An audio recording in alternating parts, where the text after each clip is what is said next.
बघ.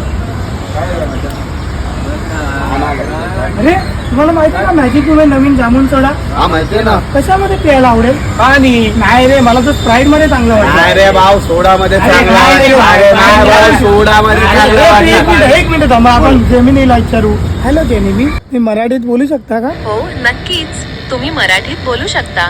तुम्हाला काय बोलायचं आहे? Magic moment vodka jamun flavour मित्रांची पैज लागले, कशामध्ये चांगलं प्यायला आवडेल? Only one choose. अच्छा, पैज लागली तर मॅजिक मोमेंट जामून फ्लेवरसाठी एकच चॉईस निवडायची म्हणजे थोडं कठीण आहे. पण जर मला निवडायचं असतं तर मी थंडगार सोडा निवडला असता. तर बघितलं मित्रांनो, आजपासून गुगल नाही, फक्त जेनिमिक्स. भुल्लिया लोग बस याद है तू करा ते दस हुण करा मैं की